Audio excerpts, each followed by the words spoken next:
তো আমি তখন বসেছিলি আপনাদেরকে দুটা কথা বলবো বলি। আর এই দুটা কথা বলার ঠিকাটা আমরা নিয়েছি কিছু লোক এই সমাজকে ভালোবাসে। আমি আবার ব্যক্তিগতভাবে বলি, এই ঠিকাটা আমার 30 বছর আগে নেওয়া হয়েছিল। এই ঠিকাটা নিয়েছি বলে এখনো কিন্তু ঠিকার কাজটা করেই যাচ্ছি। আমি এখনো কিন্তু ছাড়ি নাই। ওই টুকুটুকু করে বলছি, কারণ একদিনে তো বলা হবে নাই, আর একদিনও লোক শুনবে নাই। ওই টুকুটুকু করে বলে যদি পারি তো ফুরাবো আর কি। তো মঞ্চে অনেকেই ছিলেন, বেলাবেলি ওনারা চলে গেছেন, যে যার পালি ফুরাই নিয়ে যে যার ঘর চলে গেছে। ঠিকই আছে, যারা যাচ্ছে যাচ্ছে। আর এখানেও অনেক লোক ছিলেন, ওনারাও ঘর চলে গেছেন। কাজ থাকতে পারে, কাজ থাকাটাই স্বাভাবিক। যারা ঘর গেছেন প্রত্যেকেরই কাজ থাকবে। তো আমি একটা জিনিস যেটা বলি, যে ঘর যাওয়ার চাল থাকলে বাবু আন্দোলন হবে নাই। ঘর যাওয়ার চাল থাকলে লড়াই আন্দোলন হবে নাই। এইটা মাথায় ঢোকায় আন্দোলন করতে নামবেন রাস্তায়। আর না হেনা কোনো জিনিস আমি পছন্দ করি নাই, আর লোককে বলিও নাই। হয় লাগাবো জীবনটা দিব, আমরা ঘর ঘুরবো নাই। আমরা হয় ঘর ঘুরবো নাই, লাগাবো সমাজের জন্য জীবনটা দিব, আমরা হয় ঘর ঘুরবো নাই। এটাই স্বভাব। এটা মাথায় ঢুকায় লড়াই আন্দোলন করতে হবে। বুঝতে পারছি আপনারা শুনবেন নাই, শোনার মতো আপনাদের হয়তো মানসিক পরিস্থিতি নাই এখন। তো আজকে এই জায়গায় বড় গর্বের দিন, আজকে ঐতিহাসিক দিনও বটে।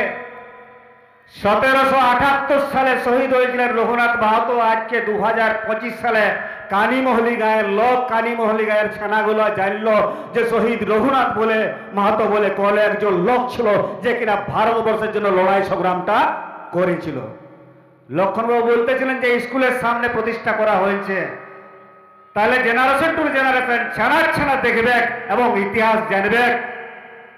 যে জাতি তার ইতিহাস জানে নাই, সে জাতি আগে বাড়তে পারে নাই।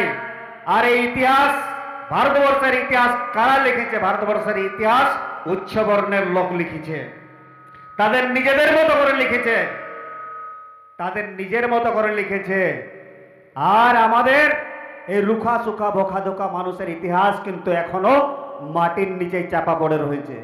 আজকে যারা আমরা সমাজ আন্দোলন করছি, যারা সমাজের মানুষ আছেন, তাদের প্রত্যেকের দায়িত্ব বটে এই ইতিহাসকে মাটির নিচ থেকে, তল থেকে খুঁড়ে বার করতে হবে এবং উপস্থাপিত করতে হবে দেশ দুনিয়ার সামনে, পৃথিবীর সামনে। তবে জানবেন আপনার বাঁচে থাকাটা সার্থক বটে। আমাদের লড়াই কিসের জন্য লড়াই? আজকে এই শহীদ, অমর শহীদের দেখে যাওয়া যে স্বপ্ন, সেই স্বপ্নকে সাকার করার লড়াই, জল জমি জঙ্গল রক্ষার লড়াই। এই লড়াইটা চালাই যেতে হবে। রঘুনাথ মাহাতোর ইতিহাস আপনারা জানেন, চেচুয়াড় বিদ্রোহ হয়েছিল 1765 সালে। দুটা দফায় হয়েছিল, 1778 থেকে 1805। তখন কি হচ্ছে, এই জল জমির রক্ষার লড়াইয়ে এবং জনজাতি আদিবাসী মানুষদের লড়াইয়ে, ভারতবর্ষের স্বাধীনতার লড়াইয়ে নেতৃত্ব দিয়েছিল শহীদ রঘুনাথ মাহাতো।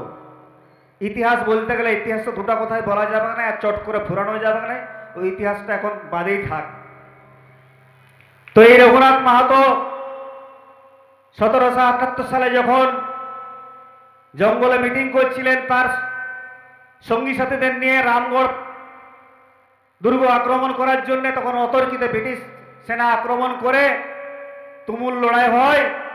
সেই লড়াইয়ে গুলিবিদ্ধ হয়ে দলমা পাহাড়ের নিচে, দলমা পাহাড়ের উপরে শহীদ হয়েছিল রঘুনাথ মাহাতো, স্বতন্ত্র সেনানী ক্রান্তিবীর। এই রঘুনাথ মাহাতো শহীদ হয়েছিল। যখন শহীদ হচ্ছেন তখন বলেছিল যে আমার মরের পরেও তোমরা লড়াই চালাই যাবে হে, আমার মরের পরেও তোরা লড়াই চালাই যাবে হে। এটাই আমাদের মায়ভূমি বটে, এটাই আমাদের জন্মভূমি বটে। এটা বলে গেছিল। তাহলে আজকে যারা আজকে আসেছেন এই পুণ্য দিনে, এই পবিত্র দিনে, ঐতিহাসিক দিনে, এই গর্বের দিনে, তাদের প্রত্যেকের দায়িত্ব থাকবে সেই শহীদের দেখে যাওয়া স্বপ্নকে সাকার করার। আর আজকে সমাজ আন্দোলন আমরা কেন করছি? আমরা কিন্তু এই যে ছানাগুলা, যেগুলা টাবরা টবরু ছানাগুলা, এদের ভবিষ্যতে এদের নিজের বলে কিছু থাকবে, সেটা বাঁচাবার তাগিদে করছি। কুর্মীদের আজকে সুনির্দিষ্ট পরিচয় নাই, এসটির দিকে যাচ্ছেই নেই, বক্তব্য লম্বা হয়ে যাবে। এদের ভাষা নাই, এদের কি হচ্ছে সংস্কৃতি নাই। এটা মানবেন আপনারা? এটা কি মানবেন? কিন্তু কুর্মীদের কিন্তু নিজস্ব ধর্মাচরণ, ওই প্রাগৈতিহাসিক যুগ থেকে এদের নিজস্ব ধর্মাচরণ রয়েছে, এদের ভাষা রয়েছে, এদের সংস্কৃতি রয়েছে, এদের জমি জায়গা রয়েছে, এদের পূজা পার্বণ রয়েছে, এদের রীতি রেওয়াজ রয়েছে, এদের নেগাচার রয়েছে। তাইলে আজকে কিছুদিন পরে যদি আমরা না চেষ্টা করি, তাহলে কিন্তু কিছু থাকবে নাই, এটা মাথায় রাখবেন। তাহলে এই ছানাগুলোর জন্য এদের ভাষা থাকবে, এদের সংস্কৃতি থাকবে, এদের ধর্মাচরণ থাকবে, এদের রীতি রেওয়াজ থাকবে, এদের নেগাচার পাচে থাকবে, তবেই না একটা জাতির পরিচয়। যে জাতির এগুলো কিছুই নেই, তাহলে কিসের গর্ব, কিসের পরিচয়? তাহলে এই পরিচিতিটুকু আগা বাঁচাতে হবে। এসটির গল্প তো আছেই। এসটি শিডিউল ট্রাইব শুধুমাত্র কি হচ্ছে একটা সাংবিধানিক স্বীকৃতি। আমরা কিন্তু আদিবাসী ছিলাম, এখনো আদিবাসী রয়েছি। আমরা কি হচ্ছে tribe, once a tribe always tribe. এর কোনো পরিবর্তন নাই, শুধু সাংবিধানিক স্বীকৃতির অভাব। এবং এটা বঞ্চনা করা হয়েছে, একটা বিশাল সুবিশাল সুপ্রাচীন জনজাতির প্রতি বঞ্চনা করা হয়েছে, ঐতিহাসিক বঞ্চনা। এক ষড়যন্ত্রের মতো করে 1950 সালে আমাদেরকে ড্রপ আউট করে এসটি লিস্ট তৈরি হয়েছিল। তাহলে এই বঞ্চনার বিরুদ্ধে, সাংবিধানিক বঞ্চনার বিরুদ্ধে আমাদেরকে লড়াইটা করতে হবে। এই লড়াইটা অন্য কেউ লড়াই দেবে নাই, কোন রাজনৈতিক দল লড়াই দেবে নাই, কোন নেতা লড়াই দেবে নাই। এই আপনার নিজের লড়াই, নিজের হকের লড়াই নিজেকেই লড়তে হবে, তবেই কিন্তু মুক্তি, অন্য কেউ লড়াই দেবে নাই। তাইলে এগুলো ভাবতে হবে। যাক, আপনারা ভাববেন। আর শেষ বেলায় বেশি কিছু বলবো নাই, গান করবে।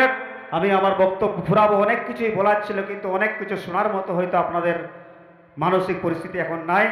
নাহলে বলতে বলে এই লোকটা বলছে তো বলছে, দুটো গান শুনে ঘর যাব, নাহলে আমাকে গাল বন্ধ করবেন, দরকার নাই।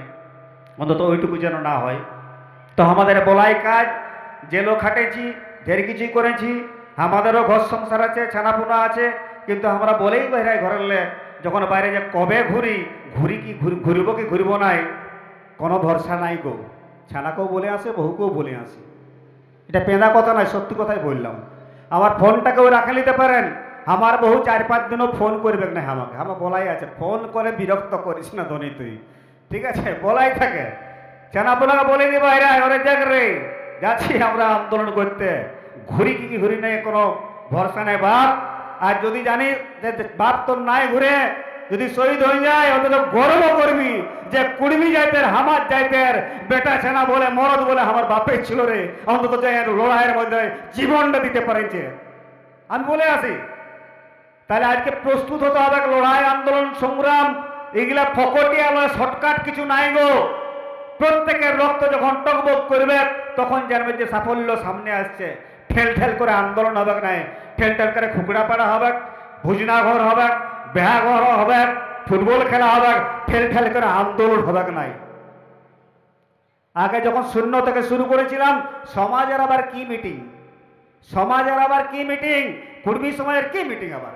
আগে মিটিং, লোক তো পার্টির মিটিংয়ে যেতে অভ্যস্ত ছিল, আর পার্টির নেতাদেরই কথা শুনত, হামদের কথা লোক শুনত নাই।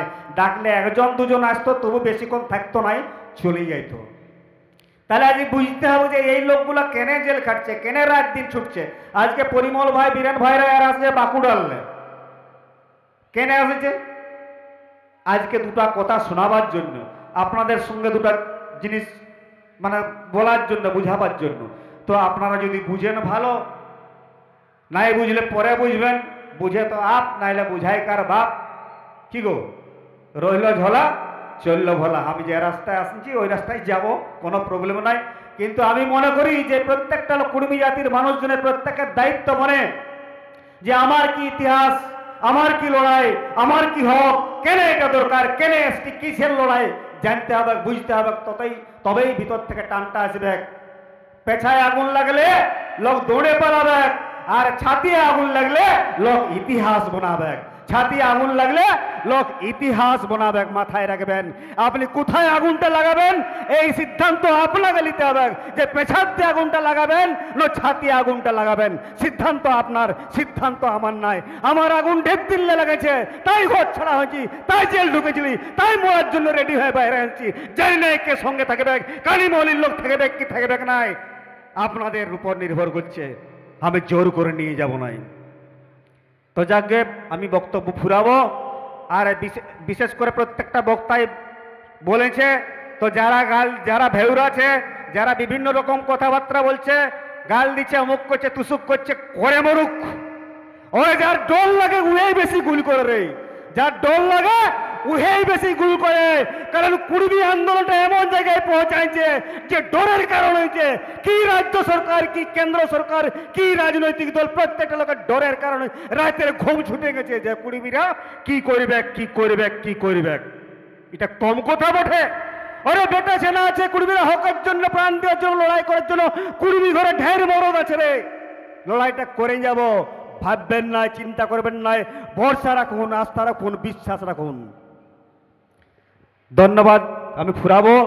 তো আজকে শহীদের যে মূর্তিটা বসালেন, এটাকে যত্ন করবেন, দেখভাল করবেন গ্রামের যারা আছেন।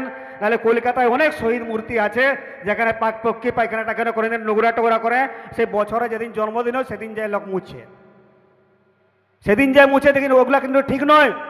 অন্তত ভারতবর্ষের একজন নাগরিক হিসাবে একটা শহীদ মূর্তিতে যদি আপনি ধোয়া মুছাও করুন, অনেক পুণ্য করবেন, দেশের প্রতি আপনি কর্তব্য করবেন। এই মূর্তিটাকে আপনারা রক্ষণাবেক্ষণ করবেন। আমরা ইতিহাসে যত শহীদ ছিল আমাদের, শুধুমাত্র কি হচ্ছে রঘুনাথ মাহাতো কেন, যত শহীদ ছিল জঙ্গলমহলের প্রত্যেকটা রাস্তার মোড়ে আমরা শহীদের মূর্তির প্রতিষ্ঠা করব। এটাই আমাদের সংকল্প। এবং আমরা আমাদের ইতিহাসকে হাজির করব, যে ইতিহাসকে আমাদের রাষ্ট্র ব্যবস্থা, আমাদের দেশ অস্বীকার করেছে, আমরা তাকে তুলে ধরব। আর দুঃখের কথা, আজ গাঁ ছাড়ি চলে যাব। মিটন ভাইয়ের মূর্তিও আমরা প্রতিষ্ঠা করলাম। প্রাণপ্রিয় ভাই, বড় আদরের ভাই, যে কিনা তার ডিপিতে মোবাইলে আমাদের ছবি রাখতো। আমরা আন্দোলন করতে যাই, আন্দোলনের সুফল বলুন, যে অনেক যুবক ছানা আমাদেরকে কিন্তু ভগবানের মতো তাদের হৃদয়ে বসাইছিল। তাদের মধ্যে মিটুন ভাই একটা। সে মোবাইলে আমার ছবি রাখতো, এতটাই শ্রদ্ধা করতো, এতটা ভালোবাসতো। ভাই অকালে চলে গেছে। বড় কষ্টে থাকলে হয়তো আজকের দিনে এই প্রোগ্রামে সেও থাকতো। বড় কষ্ট। সেই পরিবারের প্রতি আমি সমবেদনা জানাই। পরিবারের যারা আছেন তাদের প্রতি আমার গভীর সমবেদনা রইল। মিটুন ভাই এই কানিমহলি যুব সমাজের মধ্যে, কুর্মী সমাজ আন্দোলনের মধ্যে বাঁচে থাকবে। মিটুন ভাই অমর থাকুক, এটুকু চাইবো। আমরা তোমাকে ভুলে যাব নয়। যাক, আমি আমার বক্তব্য শেষ করছি। ধন্যবাদ। জোহার।